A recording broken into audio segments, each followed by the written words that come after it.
og dili malata katalingbanong pag-alagad gikan diri sa RPN.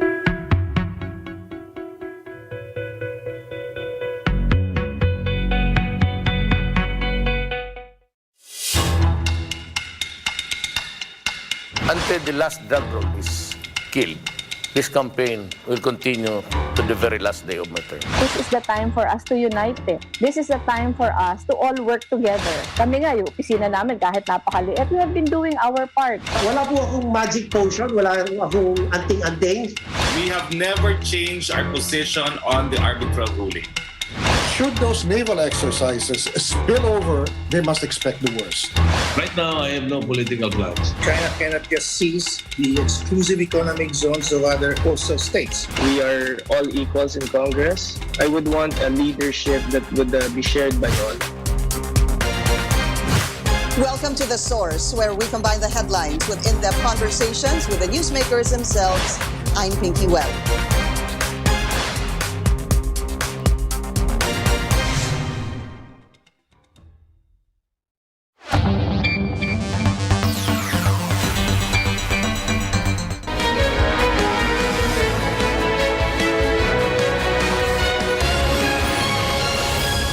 This is Newsnight, where we go above and beyond the headlines. I'm Pia Ontiveros. Tonight on the program, with the Christmas season fast approaching, a possible lower alert level in Metro Manila could also mean no more curfew hours and longer shopping time.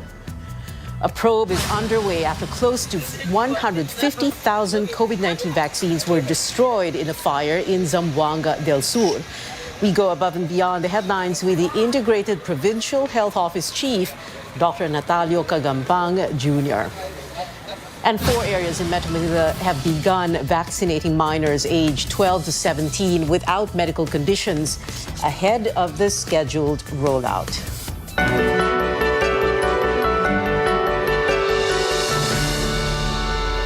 With more than 50 days before Christmas and with high hopes for a lower alert level in Metro Manila, authorities meet with mall developers to prepare for busier days ahead. Among the proposal, change or remove curfew hours and allow longer time for shopping.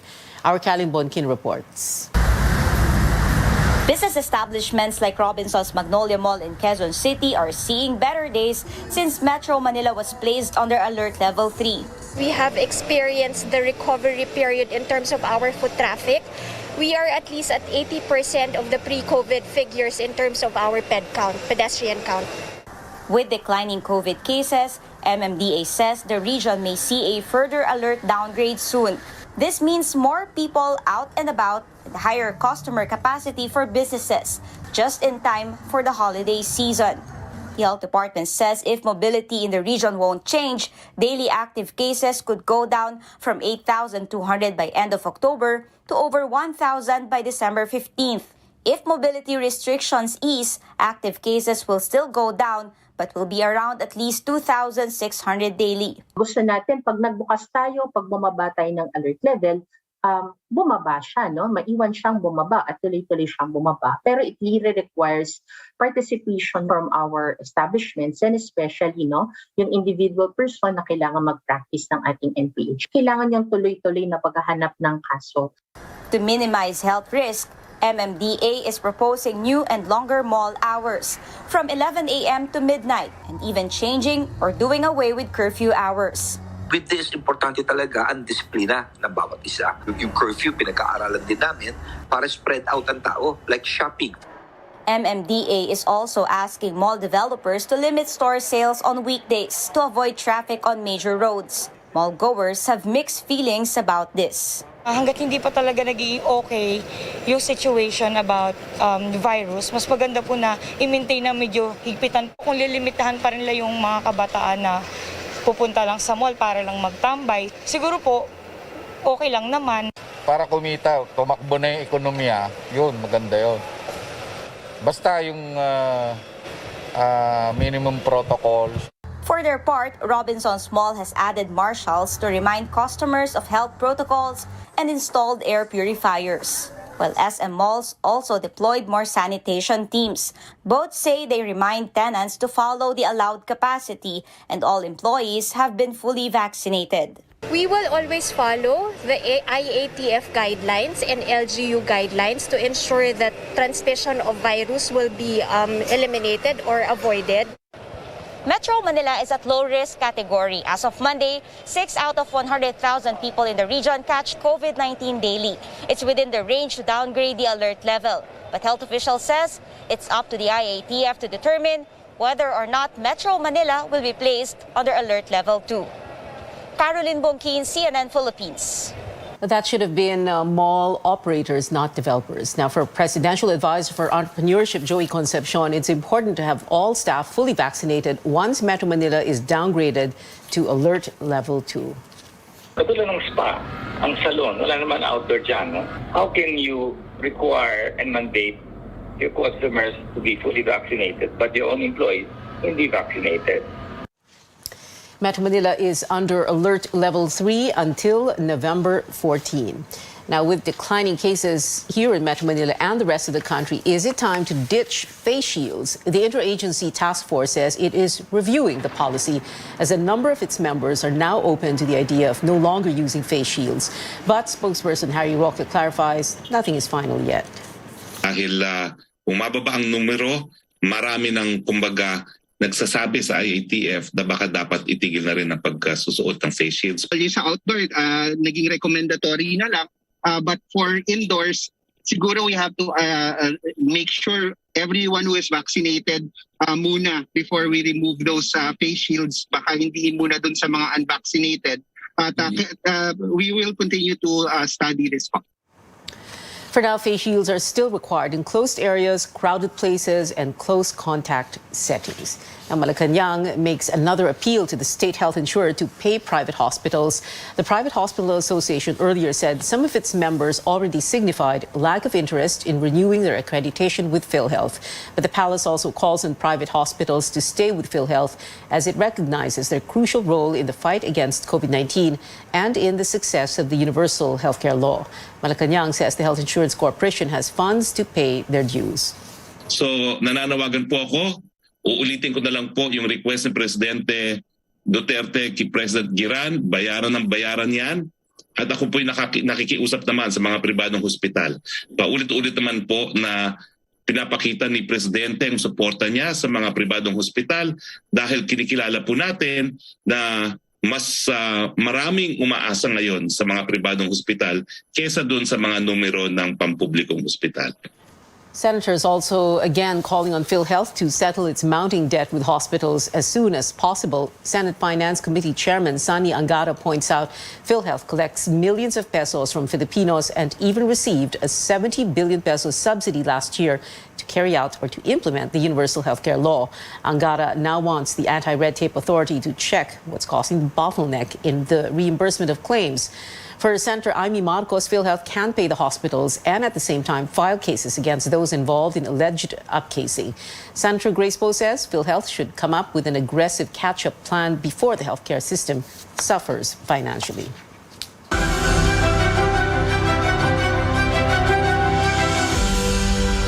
Some Metro Manila cities begin vaccinating minors aged 12 to 17 without underlying illnesses. These are Marikina, Navotas, Taguig, and Quezon City. Now, in Taguig, inoculation is not only for residents, it's also open to all students studying in the city. Chrissy Di Matulak has more. Sarah Zalazar is 17 years old and lives in Taguig City. She is one of the minors who got inoculated during the dry run of the city's pediatric vaccination program. Her mother, Esperanza, expresses relief that her daughter is somewhat protected from COVID-19. Para maging unti-unti na siya makabalik sa normal, makalabas. At saka para din in preparation na pagka nag-face-to-face na ang mga eskwelahan. Another minor says he is now more confident about going out with friends because he is vaccinated. Magiging okay na rin mas magiging ligtas. Opo, pero ingat na rin po. Taguig has started vaccinating minors aged 12 to 17 and without comorbidities. The local government welcomes non-Taguig residents who want to be inoculated, provided that they go to a school in the city to register for vaccination. Yung sa school, yun ang ipipresent ng mother. Basta magre-register lang sila and then pag nandito na, dadalhin lang nila yung certificate o yung record na doon sila sa school na yan na Taguig nag-aaral. According to Taguig's City Health Officer, they have 80,000 doses of Pfizer's COVID-19 vaccine. Strictly, no walk-ins are allowed. Parents would have to register their children through Taguig City's Trace app or go to their barangay's health center to secure a slot for vaccination. More than 500 individuals can be accommodated per day. The vaccination site is open from 7 a.m. to 4 p.m. The health department says it intends to inoculate 80% of the pediatric population by the end of the year. For the parents we spoke to, they say it is important to have their kids protected, but they call for caution in welcoming back the youngsters to the outside world. Chrissy De Matulak, CNN Philippines. The health department says it allowed local governments to vaccinate minors without underlying illnesses to maximize time and resources. DOH Metro Manila Director Gloria Balboa says some LGUs had few registration from the priority groups. That's why they open available slots for others. The latest data show more than 33,000 adolescents with other illnesses have been inoculated. That's only 23% of the priority group here in Metro Manila. The national government is investigating the cause of a fire that destroyed close to 150,000 COVID-19 vaccines in Zamboanga del Sur. The fire Sunday night hit a building that houses the Provincial Health Office and the local Philippine Red Cross. In a joint statement, officials confirmed the vaccines included doses of Pfizer, Sinovac, Moderna, and AstraZeneca, as well as other routine immunization shots. The AstraZeneca vaccines were supposed to be administered as second doses, while the Moderna shots were scheduled to be used for vaccinating minors, both scheduled for tomorrow. Health and Interior Departments will lead the investigation. The Interior Department will also issue a show-cause order to the provincial government to explain its failure to deliver the vaccines 3 days after receipt, as indicated in a memorandum order. We'll go above and beyond the headlines with the chief of the Zamboanga del Sur Integrated Provincial Health Office, Dr. Anatalio Cagambang Jr., later on in the program. Also coming up on Newsnight, calls mount for the Commission on Elections to call off its logistics deal with a firm tied to President Duterte's ally and campaign contributor. And are world leaders up to the task of addressing the climate crisis? We'll give you the latest on the crucial climate summit in Glasgow, Scotland. Stay tuned to CNN Philippines.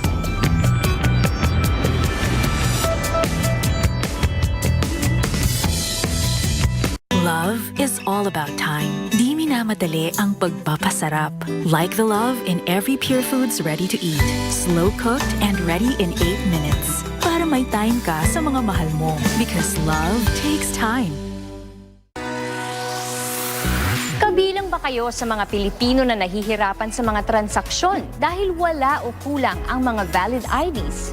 Huwag nang mag-alala dahil narito na po ang PhilSys, ang identification system ng bawat Pilipino. Para sa Step 1 registration, pumunta lang sa register.philsys.gov.ph para makapag-register sa PhilSys online. Ito ang PhilSys, ID natin to.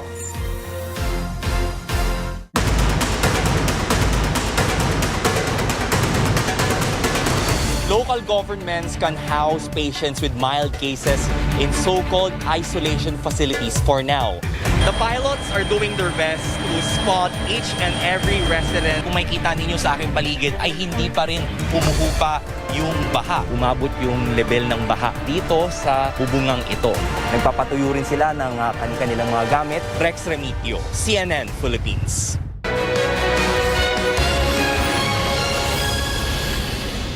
Welcome back. Let's go back to one of our top stories. Investigation underway after close to 150,000 COVID-19 vaccines were destroyed in a fire in Pagadian City, Zamboanga del Sur on Sunday. Government officials say they're closely monitoring the probe. We go above and beyond the headlines with the chief of the Zamboanga del Sur Integrated Provincial Health Office, Dr. Anatalio Cagambang Jr. Good evening, Dr. Cagambang, and welcome to Newsnight. Well, let's begin with this question. What happens now? Because the AstraZeneca doses were supposed to be administered tomorrow as second doses, and the Moderna shots were meant for minors, and that's scheduled tomorrow. Paano po yun? What's going to happen tomorrow? Yes. Good evening po, Ma'am Pia. just recently, mga 2 p.m. dumating yun si Regional Director of DOH Region Zamboanga City, si Dr. Joshua Brillantes, and we talk about our schedule for tomorrow for the rollout for the 12 to 17 years old for Pfizer, and also the second doses for Pfizer and also the AstraZeneca. And then recently, the fire really devastated our place in the Integrated Provincial Health Office located in Provincial Government Complex, Barangay Dao, Pagaden City, ma'am. Tapos, what we talk about is our plan for next week. If ever, may dumating ngayon na vaccines but only Sinovac and AstraZeneca tonight, 9 p.m. Para yung mga nakaschedule tomorrow for Astra and Sinovac, we can give also the vaccination tomorrow. But for the Pfizer and Moderna, we will wait for the, especially for Pfizer, we will wait for the ultra-low freezer na darating this week para ma-schedule nila magbigay ng another Pfizer vaccines for next week and also for Moderna. Doctor, you're saying that so Sinovac and AstraZeneca na darating ngayong gabi, yun ang gagamitin bukas for rollout, and then yung Pfizer and Moderna sa kana. So yung Sinovac and AstraZeneca para sa second dose? Yes, yung iba So ma'am, So yung sa minors po, yung 12 to 17, hindi po sila mababakunahan bukas dahil wala pa yung Pfizer at Moderna? yes ma'am.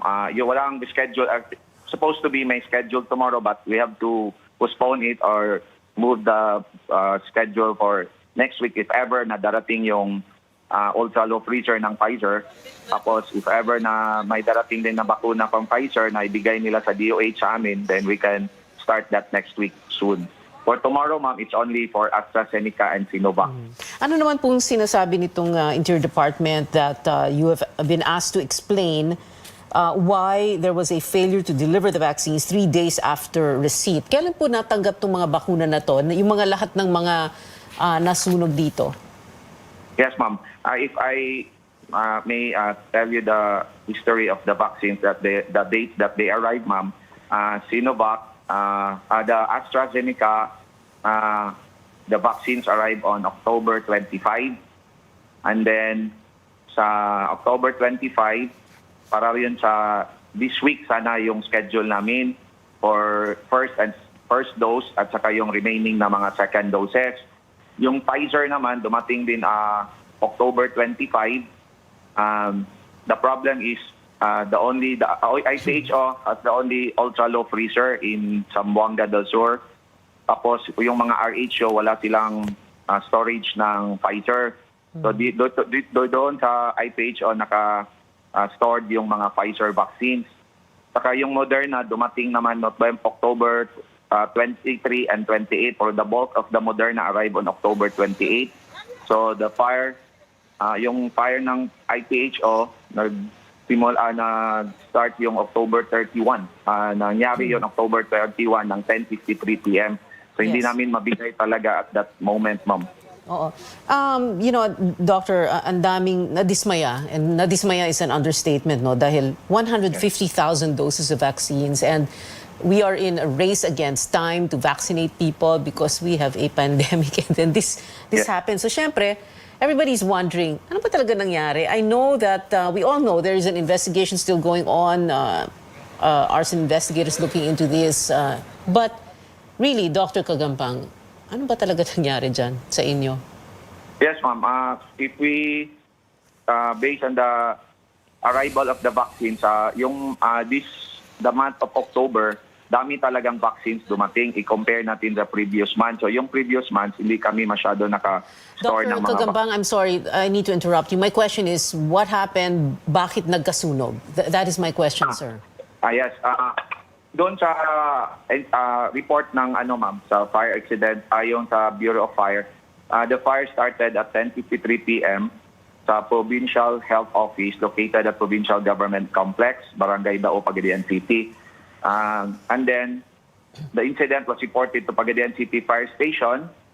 and then what is implemented by the municipal fire stations and the PDRRMO, the Provincial Disaster Risk Reduction Yes, Dr. Office. Kagampang, you said that already kanina po. Ang tanong ko po is, bakit nagkasunog? So far, ma'am, walang, hindi pa final yung report ng Bureau of Fire kung saan talaga nagsimula. But definitely doon sa basement ng building ng Provincial IPHO nagsimula yung sunog. Pero yung cause talaga, ma'am, hindi pa nila nabigay sa amin. Kaya ongoing pang investigation. What else is in the basement, sir, apart from the vaccines? What else is stored there? Doon sa basement, ma'am, nandoon yung main ng yung ano dito, ma'am, yung tawag na dito, yung plangka ng kuryente, yung main fuse box. Yung current dito na yung mga malalaking mga